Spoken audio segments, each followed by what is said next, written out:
From the Bob Mills Weather Center, meteorologist Stephen Nehrenz. We've had a lot of very nice weather days over the past, week and a half now, especially those mornings, as we mentioned earlier, have been nice and crisp and cool. Afternoons have been starting to creep up a little bit more, and just the reminder that real fall's not here quite yet.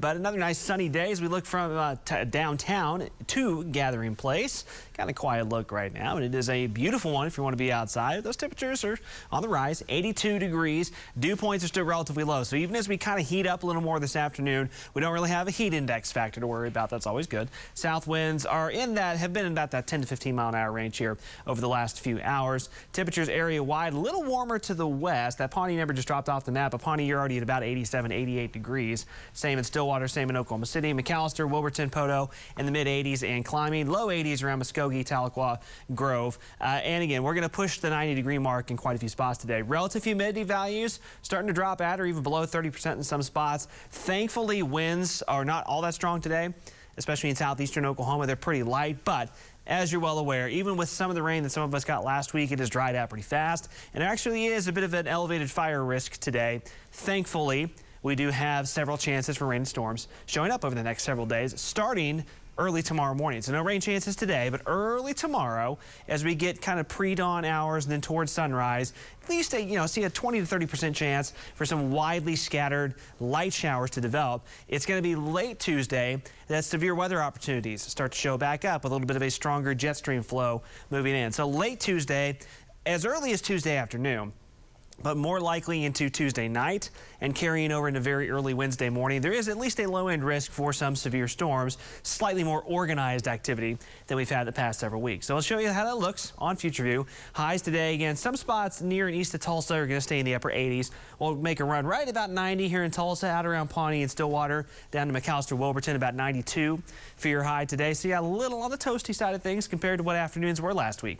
Early tomorrow morning, here's those scattered showers breaking out. It looks like a little bit more than it probably will be. These will be relatively hit or miss and relatively light in most spots. We're not talking big rainfall amounts, but we'll take any little raindrops we can get. So lows tomorrow, not as cool as this morning. We'll still be in the 60s, still pleasant overall, but it could be a little bit of a wet morning drive for some of us, I think, especially Tulsa to the north and west tomorrow morning. Now, this is kind of a messy setup here, is that each round of showers and storms that develops will then kind of influence what comes after it. So it's going to be a little difficult to pinpoint exactly where each round of storms will fire up.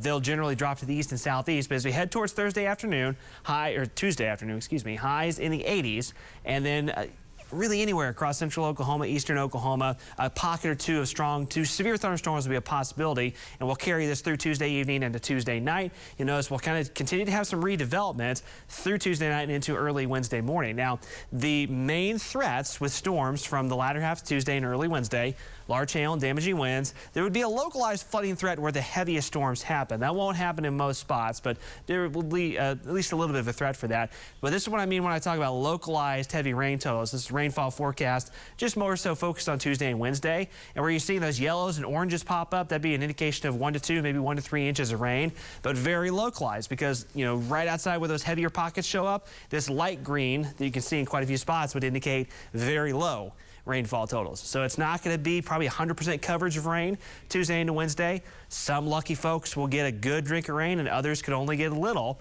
which has been kind of the going trend with a lot of our rainfall events for months on end now.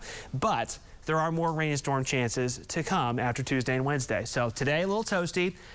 Shower chances tomorrow morning, but that's 70% right here, kind of the in-between panel. That's tomorrow evening, tomorrow night, into early Wednesday morning. From the second half of Wednesday into Thursday, those rain and storm chances come down just a little bit. We're kind of in a lull there, but then they pick back up again. Another strong storm system swings through Friday into Saturday that will hopefully provide us some more good heavy rains for parts of the area at the end of the week.